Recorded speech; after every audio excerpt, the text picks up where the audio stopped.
Hello friends, welcome to the success Kendra. दोस्तों, इस video में हम लोग बिहार पुलिस फायरमैन 2021 में 2380 पोस्ट पर जो वैकेंसी आई हुई है, जिसका कि एग्ज़ाम डेट 6 जून 2021 को निर्धारित है। फ्रेंड्स, उसके लिए आज हम लोग प्रैक्टिस सेट नंबर 3 को कवर करेंगे। फ्रेंड्स, इस सेट में हम लोग अति महत्वपूर्ण प्रश्नों को कवर करने वाले हैं। वीडियो को आप लोग पूरा देखिएगा। और इससे पहले हम लोगों ने सेट नंबर 1 और 2 को कवर किया था। साथ ही साथ CSBC के द्वारा जितने भी एग्ज़ाम कंडक्ट कराए गए हैं अब तक, उनमें पूछे गए पॉलिटी के क्वेश्चन, साइंस के क्वेश्चन और हिस्ट्री के क्वेश्चंस को हमने अलग अलग वीडियो में कवर किया हुआ है। सभी का लिंक आपको इस वीडियो के डिस्क्रिप्शन बॉक्स में मिल जाएगा, जरूर देख लीजिएगा। चैनल पर अगर आप पहली बार आए हैं तो सब्सक्राइब कर लीजिए और इस बेल आइकन को जरूर दबा लीजिएगा, ताकि जब भी कोई बिहार फायरमैन से रिलेटेड इंपॉर्टेंट वीडियो अपलोड किया जाए उसका नोटिफिकेशन तुरंत आपके पास पहुँच जाए। फ्रेंड्स, वीडियो को लाइक और शेयर जरूर कर दीजिएगा। तो चलिए फ्रेंड्स, बिना देरी किए हुए आज का सेशन स्टार्ट करते हैं।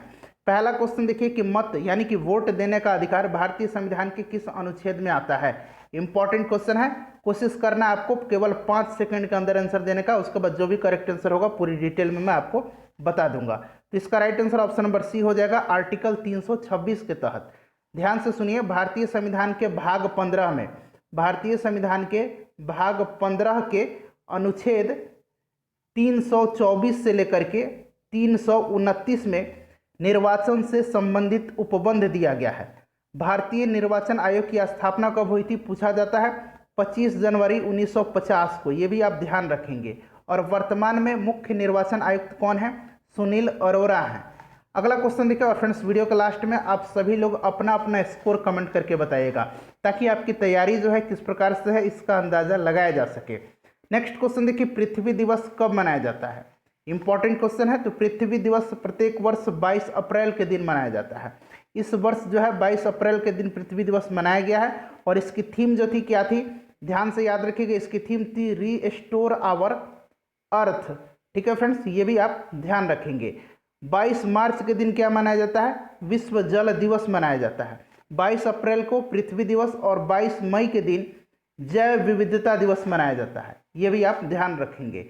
फ्रेंड्स, पूरी डिटेल में मैं आपको समझाने का प्रयास करूंगा, ताकि एक प्रश्न के साथ साथ आपके 3-4 प्रश्न कवर हो जाएं। नेक्स्ट क्वेश्चन देखिए, एस्कॉर्बिक अम्ल किस विटामिन का नाम है। और एग्जाम का जो पैटर्न होगा वो 10th लेवल का पैटर्न होगा आपका, बिहार पुलिस की तरह नहीं है। बहुत ही आसान एग्जाम होने वाला है। एस्कॉर्बिक अम्ल जो है विटामिन सी का रासायनिक नाम है। विटामिन ए का रासायनिक नाम रेटिनॉल है। विटामिन बी का रासायनिक नाम बताइए क्या है, विटामिन बी का रासायनिक नाम आप अभी कमेंट करके बताइए, ठीक है। विटामिन डी का रासायनिक नाम कैल्सीफेरॉल होता है। नेक्स्ट क्वेश्चन देखिएगा कि सन 2022 का फुटबॉल विश्व कप कहाँ होगा। इंपॉर्टेंट क्वेश्चन है, करंट अफेयर्स के भी प्रश्न 4-5 प्रश्न आपके एग्जाम में देखने को मिलेंगे। तो देखिए 2022 में फुटबॉल विश्व कप जो होगा यह होगा कतर में। Option number B right answer हो जाएगा। कतर की राजधानी कहाँ है, दोहा है। ये भी ध्यान रखेंगे। अब देखिए फीफा वर्ल्ड कप है ये, तो फीफा का फुल फॉर्म पूछा जा सकता है, तो याद रखेंगे federation international D football association. इसका हेडक्वार्टर जो है जूरिक स्विट्जरलैंड में है। और वर्तमान में इसके अध्यक्ष जो हैं गियानी इन्फेंटिनो हैं। ठीक है, चलिए फ्रेंड्स, अगर कोई डाउट है तो कमेंट सेक्शन में आप पूछ सकते हैं। खाली स्थान दिया हुआ है, वर्ष खाली स्थान में भारत G20 शिखर सम्मेलन का आयोजन का मेजबानी करेगा। यानी कि किस वर्ष भारत जो है G20 शिखर सम्मेलन की आयोजन का मेजबानी करेगा। तो देखिए पूरी डिटेल में मैं आपको बता देता हूं, अगर यहां से एक भी प्रश्न आता है तो आपका नहीं छूटेगा। देखिए इस वर्ष यानी कि अभी पिछले वर्ष 2020 में जो हुआ था, ये इसका 15वां संस्करण था G20 का। इसका आयोजन हुआ था कहाँ पे, UAE में हुआ था। ठीक है फ्रेंड्स, माफ कीजिएगा, सऊदी अरब में हुआ था। क्लियर। उसके बाद देखेंगे, अब देख लीजिए, अब जो है अभी जो होगा 2021 में, ये कहाँ होगा, 2021 में जो होगा इटली में होगा। ये इसका 16वां होगा। क्रम से आप देखते चलिए, 2022 में कहाँ होगा, 17वां होगा, इंडोनेशिया में होगा। 2023 में 18वां होगा, भारत में होगा। 2024 में कहाँ होगा, 19वां होगा, और ये ब्राज़ील में होगा। तो भारत किस वर्ष करेगा, 2023 में करेगा। Option number C correct answer इसका हो जाएगा। ठीक है फ्रेंड्स, ध्यान रखेंगे, इंपॉर्टेंट क्वेश्चन है। चलिए अगला क्वेश्चन देखिएगा। हाँ, नेक्स्ट क्वेश्चन हमारा है कि बिहार का न्यूनतम जनसंख्या वाला जिला कौन सा है। तो बिहार का न्यूनतम जनसंख्या वाला जिला जो है ये शेखपुरा है। अधिकतम पूछा जाए तो ध्यान रखेंगे पटना हो जाएगा। नेक्स्ट क्वेश्चन देखिए, और ये 2011 की जनगणना की बात हो रही है, ये भी आप ध्यान रखेंगे। नेक्स्ट क्वेश्चन देखिए कि ऑस्ट्रेलियाई ओपन 2021 की महिला एकल विजेता कौन है। देखिए ये वर्ष का पहला टेनिस प्रतियोगिता है, तो कह सकते हैं कि पहला यह ग्रैंड स्लैम प्रतियोगिता है, ठीक है। और यह जो होता है किस पर खेला जाता है, तो ध्यान रखेंगे यह जो खेला जाता है फ्रेंड्स किस प्रकार की कोर्ट पर खेला जाता है, हार्ड कोर्ट पर खेला जाता है, ठीक है। ऑस्ट्रेलियाई ओपन और कौन सा ओपन, यूएस ओपन, ये दोनों हार्ड कोर्ट पर खेले जाते हैं। उसके बाद अगर बात करें फ्रेंच ओपन, तो फ्रेंच ओपन खेला जाता है क्ले कोर्ट पर, मिट्टी का कोर्ट होता है। विमल्डन खेला जाता है घास के मैदान पर, ठीक है, घास के कोर्ट पर। तो ये सब ध्यान रखेंगे। और इस वर्ष जो है 2021 का जो विजेता महिला एकल में रही हैं ये नाओमी ओसाका रही हैं। नाओमी ओसाका जापान की हैं। वहीं अगर पुरुष एकल पूछा जाए तो नोवाक जोकोविच जो कि सर्बिया के हैं। नेक्स्ट क्वेश्चन देखिए कि निम्नलिखित में से कौन सा प्रोटीन रक्त का थक्का बनाने में मदद करता है। अब ध्यान रखिएगा यहाँ प्रोटीन पूछ लिया गया है, तो रक्त का थक्का जमाने में जो सहायक प्रोटीन होता है वो फाइब्रिनोजन होता है। ये हिपैरिन आप देख रहे हैं, हिपैरिन जो होता है शरीर के अंदर रक्त को जमने से रोकता है, यह भी एक प्रकार का प्रोटीन है। और यहाँ पर अगर विटामिन पूछा जाता है कि कौन सा विटामिन रक्त का थक्का बनाने में मदद होता, तो यहाँ अगर विटामिन पूछा जाता तो विटामिन के राइट आंसर होता। प्रोटीन पूछा जाए तो याद रखिएगा फाइब्रिनोजन होता है। फाइब्रिनोजन और हिपेरिन ये दोनों प्रोटीन है जिसका निर्माण कहाँ होता है, लीवर में होता है, यकृत में होता है। फ्रेंड्स उम्मीद कर रहा हूँ कि वीडियो आप सभी को पसंद आ रही है, तो प्लीज़ फ्रेंड्स वीडियो को लाइक और शेयर जरूर कर देंगे। लोहा का गैल्वेनीकरण में कौन सी धातु प्रयुक्त होती है। अब देखिए गैल्वेनीकरण अंग्रेजी शब्द है, हिंदी में इसको कहा जाता है यसद लेपन, ठीक है। यहाँ मैं लिख भी देता हूँ यसद लेपन, ध्यान रखेंगे, ठीक है। अंग्रेजी भी थोड़ा बहुत आप ध्यान रखिएगा। तो देखिए ये होता क्या है, लोहे और इस्पात को जंग से सुरक्षित रखने के लिए जो उस पर उसके ऊपर पतली परत जस्ते की चढ़ाई जाती है, जस्ते यानी कि जिंक की, यही प्रक्रिया जो है यसद लेपन कहलाती है, यानी कि गैल्वेनाइजेशन कहलाती है। तो राइट आंसर इसका क्या हो जाएगा, जिंक हो जाएगा, जस्ता। अगला क्वेश्चन देखिए कि नील दर्पण नामक पुस्तक किसने लिखी। और फ्रेंड्स इससे पहले जैसे कि मैंने बताया था कि जितने भी प्रश्न CSBC के द्वारा पूछे गए हैं, हिस्ट्री का अलग वीडियो में कवर किया हुआ है हमने, पॉलिटी का यानी कि भारतीय संविधान का अलग वीडियो में कवर किया हुआ है। उसके बाद अगर बात करें तो साइंस का हमने अलग वीडियो में किया, सभी का लिंक आपको डिस्क्रिप्शन में मिल जाएगा, जरूर देख लेंगे। देखिए नील दर्पण पुस्तक के लेखक हैं दीनबंधु मित्र। नेक्स्ट क्वेश्चन देख लीजिए कि अपसौर की स्थिति कब बनती है। अपसौर की स्थिति और एक होता है उपसौर की स्थिति, दोनों प्रश्न पूछा जाता है। तो देखिए पहले अपसौर के बारे में जान लेते हैं। तो ध्यान से सुनिए, जब पृथ्वी सूर्य से अधिकतम दूरी पर होती है, यानी कि ज़्यादा दूरी पर होती है, तो उसको अपसौर कहा जाता है, ठीक है। और यह घटना जो होती है 4 जुलाई के दिन होती है। उपसौर कब बनता है, जब पृथ्वी सूर्य से निकटतम होती है, नज़दीक होती है, तो इसको उपसौर कहा जाता है। यह घटना जो बनती है कब बनती है, तो 3 जनवरी के दिन, यहाँ लिखा हुआ है 3 जनवरी, ध्यान रखेंगे, ठीक। चलिए उसके बाद देखिए बोल्शेविक क्रांति कब हुई थी। विश्व के इतिहास से भी प्रश्न पूछा जाना है, आपके सिलेबस में दिया हुआ है। तो देखिए बोल्शेविक क्रांति सबसे पहले हुई कहाँ थी, रूस में हुई थी। मैंने हिस्ट्री वाले सेक्शन में शायद इस प्रश्न को कवर करवाया था। तो कब हुई थी, नवंबर 1917 में। Option number B right answer हो जाएगा। और इसका नेता कौन था बोल्शेविक क्रांति का, लेनिन था, ये भी आप ध्यान रखेंगे। फ्रांस की राज्य क्रांति कब हुई थी, तो फ्रांस की राज्य क्रांति 1789 में हुई थी, फ्रांस की क्रांति। और उस समय फ्रांस का शासक कौन था, लुई 16वां था, ठीक है। लुई 16वां यहाँ मैं लिख देता हूँ, लुई 16वां था।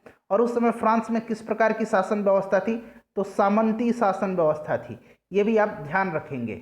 नेक्स्ट क्वेश्चन देखिए कि इलेक्ट्रॉनिक विन्यास 287 वाला अधातु तत्व कौन सा है। देखिए ये तो क्लियर हो गया कि यह एक प्रकार का अधातु है। तो 2 8 10 7 17 यानी कि 17 इसका जो है एटॉमिक नंबर है। तो ये कौन सा एलिमेंट है, क्लोरीन है, ठीक है, क्लोरीन अधातु है। नेक्स्ट क्वेश्चन देखिएगा कि भारत के उत्तरी पश्चिमी भाग में शीतकालीन वर्षा के मुख्य रूप से किस कारण से होती है। थोड़ा सा प्रश्न में सुधार करेंगे, भारत के उत्तरी मैदान में, ठीक है, उत्तरी मैदानी भागों में, यहाँ उत्तरी पश्चिमी हटा लीजिए, उत्तरी मैदानी भागों में शीतकालीन में जो वर्षा होती है इसका प्रमुख कारण क्या है।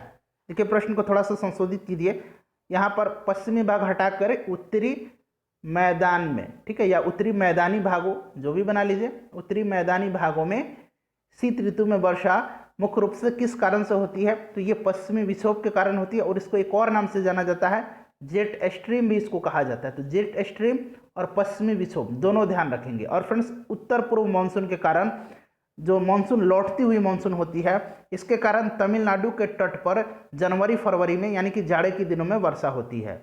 नेक्स्ट क्वेश्चन देखिए, अगला क्वेश्चन है कि महाराजा धीराज की उपाधि अपनाने वाला पहला गुप्त शासक कौन था। तो देखिए गुप्त वंश की स्थापना आपने पढ़ा भी होगा कि किसने किया था, श्रीगुप्त ने किया था, ठीक है। लेकिन गुप्त वंश का जो है पहला प्रतापी शासक चंद्रगुप्त होता है। कौन?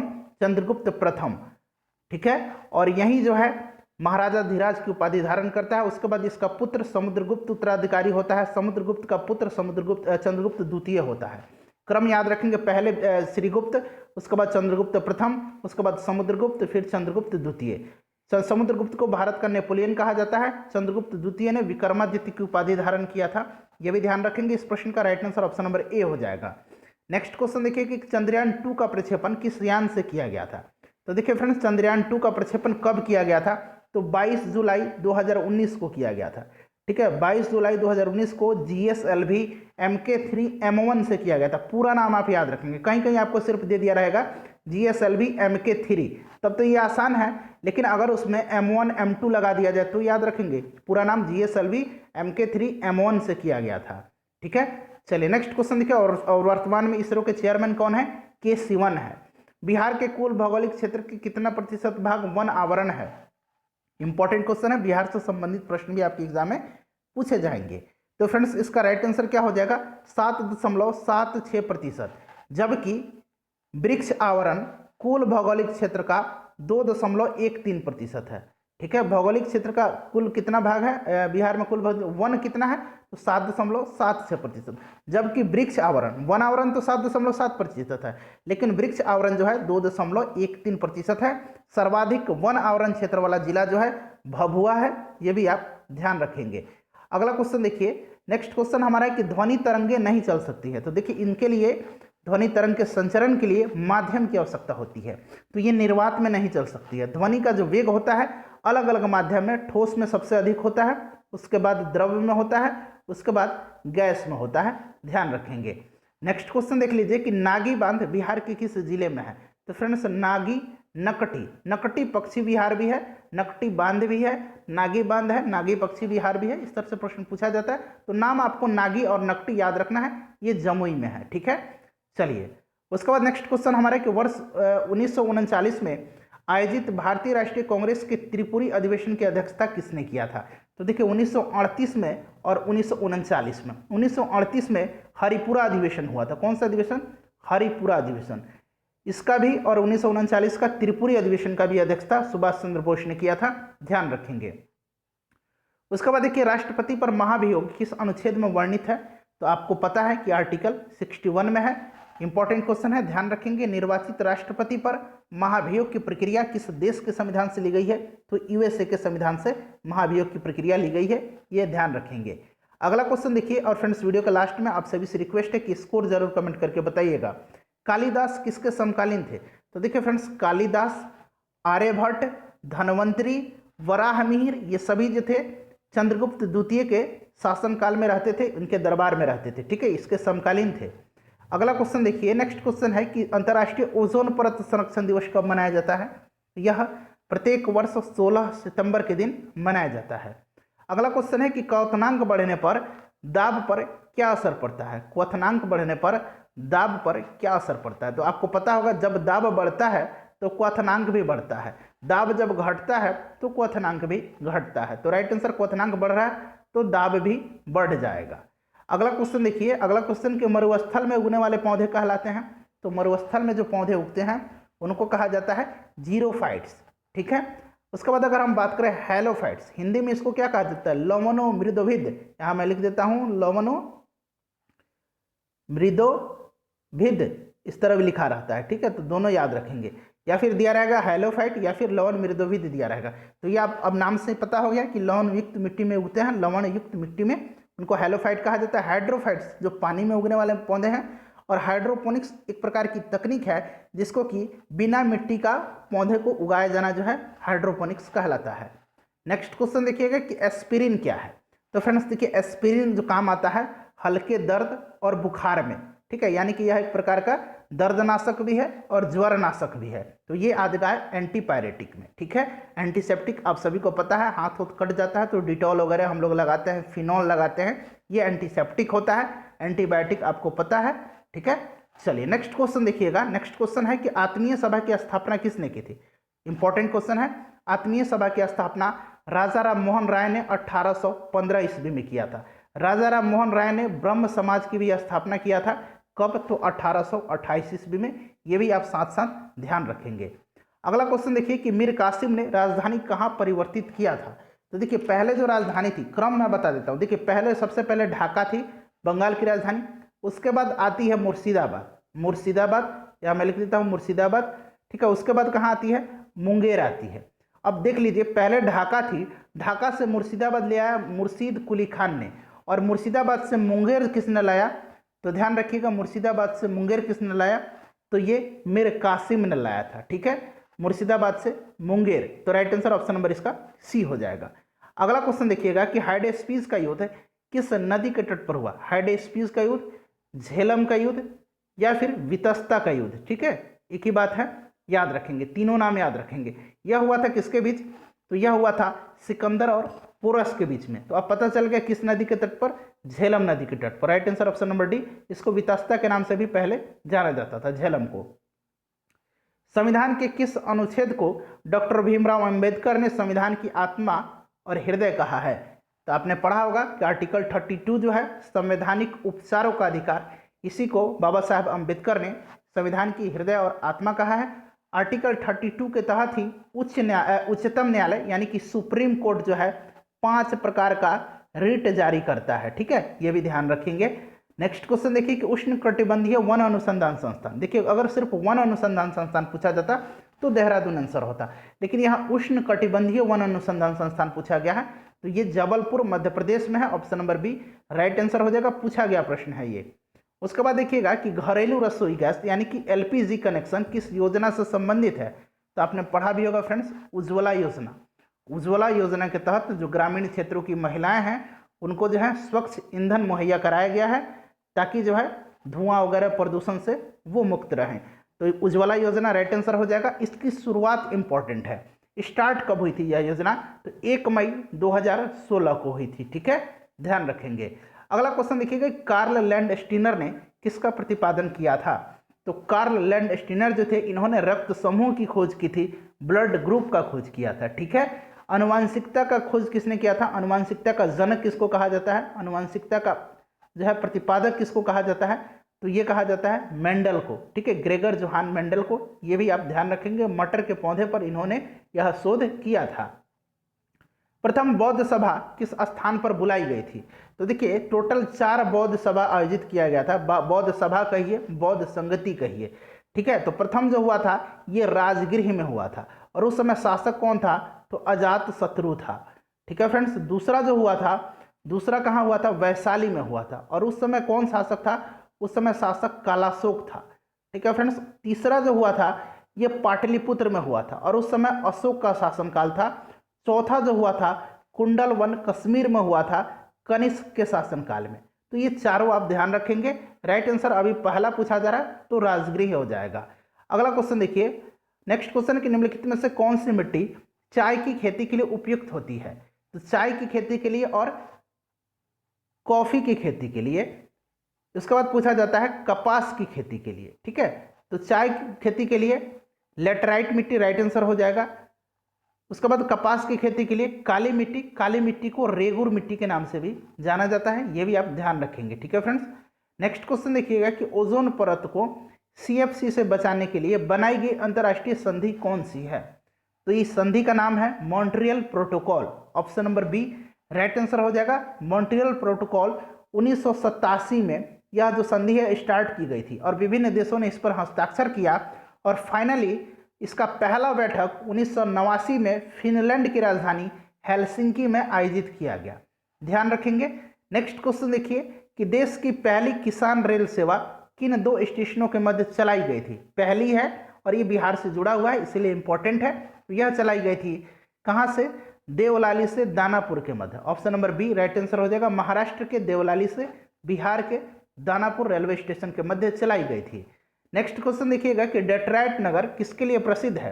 तो देखिए डेट्रॉयट नगर जो है ये USA में है, और यह प्रसिद्ध है ऑटोमोबाइल उद्योग के लिए। Right answer option number B correct answer इसका हो जाएगा। नेक्स्ट क्वेश्चन देखिएगा कि हम्बनटोटा बंदरगाह किस देश में स्थित है? हम्बनटोटा इंपॉर्टेंट है क्योंकि भारत के पड़ोसी देश श्रीलंका में स्थित है, option number D right answer हो जाएगा। एक और नाम याद रखिएगा, ग्वादर पोर्ट पूछा जाता है, ग्वादर पोर्ट या ग्वादर बंदरगाह एक ही बात है, ये पाकिस्तान में है, ठीक है, ध्यान रखेंगे।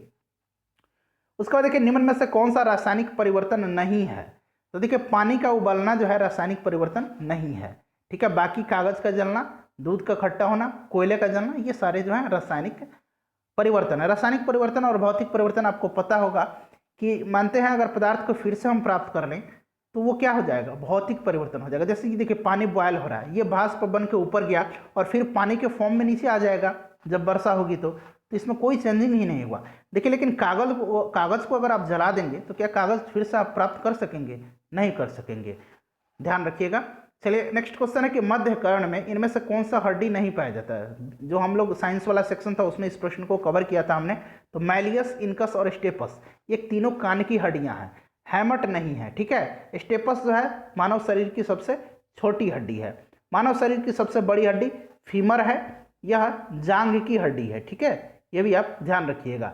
नेक्स्ट क्वेश्चन देखिए प्रकाश संश्लेषण किससे होता है, तो प्रकाश संश्लेषण क्लोरोफिल आप सभी को पता होगा। 43 नंबर देखिए कि प्रत्यक्ष कर के अंतर्गत निम्न में से किसे शामिल किया गया है, तो प्रत्यक्ष कर के अंतर्गत आयकर आता है। जीएसटी पूछा जा सकता है कि किस प्रकार का कर है, तो याद रखिएगा जीएसटी एक अप्रत्यक्ष कर है, क्लियर। नेक्स्ट क्वेश्चन देखिए कि भारत में वन्यजीव संरक्षण अधिनियम जिस वर्ष लागू हुआ वह वर्ष है, तो भारत में वन्यजीव संरक्षण अधिनियम जो है ये लागू हुआ था 1972 में। 1973 में प्रोजेक्ट टाइगर लागू किया गया था। 1986 में पर्यावरण संरक्षण अधिनियम लागू हुआ था, ठीक है। चलिए अगला क्वेश्चन देखिएगा कि मंदार पर्वत बिहार के किस जिले में स्थित है, तो मंदार पर्वत जो है यह बांका में है और मंदार पर्वत का जिक्र जो है समुद्र मंथन में इसका प्रयोग हुआ है, इस शब्द का इस्तेमाल किया गया है। नेक्स्ट क्वेश्चन देखिएगा 2020 में शांति के लिए नोबेल पुरस्कार किस संस्था को दिया गया था, तो 2020 में शांति का नोबेल पुरस्कार जो है यह दिया गया था विश्व खाद्य कार्यक्रम को, वर्ल्ड फूड प्रोग्राम को, याद रखिएगा। इसका हेडक्वार्टर रोम इटली में है, ठीक है। नेक्स्ट क्वेश्चन देखिए, अगला क्वेश्चन है हमारा कि एक सींग वाला गंडा किस राज्य में पाया जाता है, तो आप सभी को पता है असम, काजीरंगा में। अगला क्वेश्चन देखिए कि किस अर्थशास्त्री के अनुसार अर्थशास्त्र मनुष्य के भौतिक कल्याण का अध्ययन है, तो राइट आंसर मार्शल हो जाएगा। इंपॉर्टेंट क्वेश्चन है, ध्यान रखेंगे। 49 नंबर देखिए केप ऑफ गुड होप का खोज किसने किया था, तो देखिए केप ऑफ गुड होप की खोज जो किया था ये बार्टोलोमेयो डायज ने किया था, option number C right answer हो जाएगा। बार्टोलोमेयो डायज एक पुर्तगाली यात्री था 1487 में, ठीक है, अफ्रीका में इसने यह खोज किया था केप ऑफ गुड होप का, और इसी केप ऑफ गुड होप से होकर के वास्को डी गामा भारत आया था, क्लियर। नेक्स्ट क्वेश्चन देखिए, अगला क्वेश्चन हमारा है कि उत्पादक और खाने के क्रम को क्या कहते हैं, तो उत्पादक और खाने का जो क्रम है ये फूड चैन है, खाद्य श्रृंखला है, option number A right answer इसका हो जाएगा। नेक्स्ट क्वेश्चन देखिएगा कि किलोवाट आवर किसकी इकाई है, किलोवाट आवर किसकी इकाई है, तो फ्रेंड्स देखिए किलोवाट आवर जो है यह इकाई है ऊर्जा की, ठीक है, right answer option number D हो जाएगा। और फ्रेंड्स आप कमेंट करके बताइए कि एक कैलोरी में कितना जूल होता है, एक कैलोरी में कितना जूल होता है, आप कमेंट करके अभी तुरंत बताइए, ठीक है। हमने कितने प्रश्न कवर किए हैं अब तक, 51 प्रश्न कवर कर लिए हैं, ठीक है। और देखिए मैं एक प्रश्न यहाँ से बता देता हूँ, 1 किलोवाट बराबर कितना होता है, तो 1 किलोवाट आवर बराबर 1 किलोवाट आवर यानी कि 1 किलो घंटा बराबर होता है 3.6 गुना 10⁶ जूल। और मैंने अभी आपसे क्या पूछा था, अभी पूछा था कि क्या पूछा था, 1 कैलोरी में कितना जूल होता है। उसके बाद नेक्स्ट क्वेश्चन देखिए, ये आपके लिए प्रश्न है कि जीएसटी लागू करने वाला पहला देश कौन सा है, ठीक है फ्रेंड्स। इसके बारे में जितना आप डिटेल जानते हैं कमेंट में लिखकर बताइएगा। भारत में कब लागू हुआ था यह भी आप डेट सहित लिखकर बताएंगे। उम्मीद करता हूं कि वीडियो आपको पसंद आई होगी। फ्रेंड्स वीडियो को लाइक और शेयर जरूर कर दीजिएगा, और बाकी सभी वीडियोज़ का लिंक जो कि हम लोग फायरमैन के लिए अब तक कवर किया है डिस्क्रिप्शन में मिल जाएगा, जरूर देख लेंगे। मिलते हैं नेक्स्ट वीडियो में, थैंक्स फॉर वॉचिंग।